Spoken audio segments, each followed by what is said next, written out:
Yo, it's coldish. Yo, it is coldish.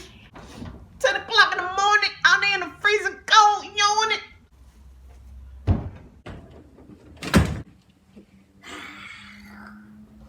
Got this water tank.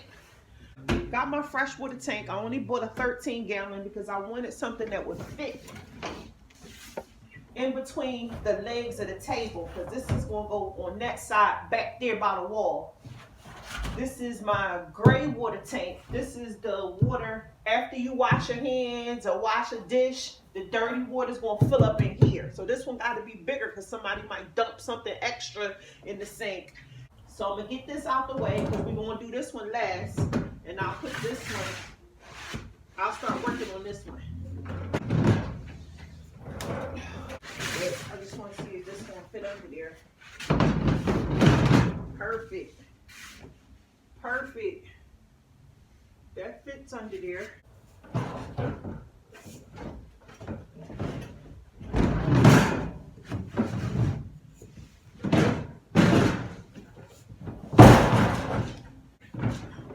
This is not all the way up against the wall.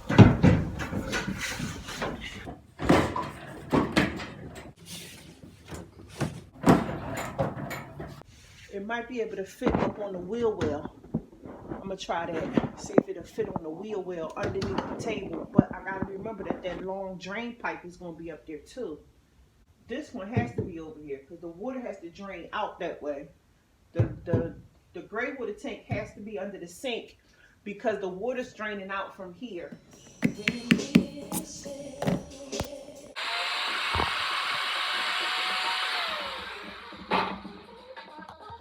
Alright, so now we on this part. We gotta fill up this hole right here with a connector piece and a hose piece. Alright, so again, start off with plumber's tape. Don't need a lot. About 8 or 9 inches. So since it's going this way, I want to make sure the tape is going the same direction as the threads being turned. That way when you spinning it in there, it won't unwind itself. The tape won't unwind itself off. Because I noticed that that will happen. It's kind of fraying the edges, but I ain't worried about that. This is going to be under the table. So it might not look pretty, but it ain't going to leak. That's the whole purpose. It's not going to leak. Yes. The hose and the clamp. So the hose just goes right on there. So now I need a screwdriver to clamp this down. I don't have no screwdriver. I'm gonna just use this spoon. I don't have no screwdriver. Not in arm's length. So I'm just gonna use this spoon to tighten it up. It's just a flathead screw.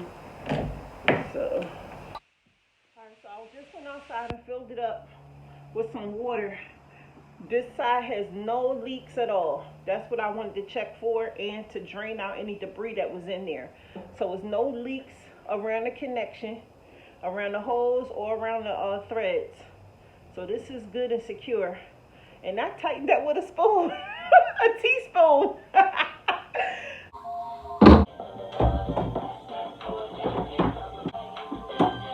Perfect. So that's giving it some elevation. You can see the angle going down. That'll give the water momentum to flush out through this side. Alright, so this is the final shot of the water tanks. This is how they turned out. These are the connections. So I got everything is connected. Down here is gonna be a clog put in there. This is the exit drain. Still gotta drill that hole.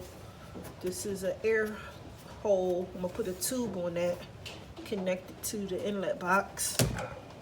This is the other tank up here. See a better angle. This is the other tank. I set it up on that top shelf.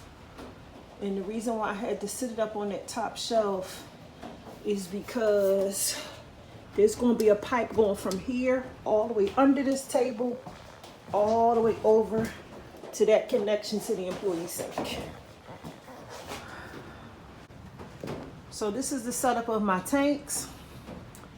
And all I can really say is you never actually know how everything is going to be set up into place until you actually put the tanks in the space and maneuver how it's going to function the best functionality.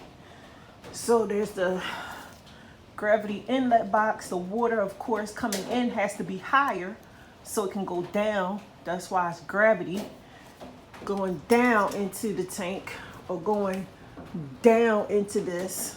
And then this to empty out has to go down again. And then everything that comes out of the drains goes down into this. And then everything that comes out of this goes down through there. So we're working with gravity. We're using what we got, you see? And that's how you work that water tanks. Thanks for watching, guys. Bye.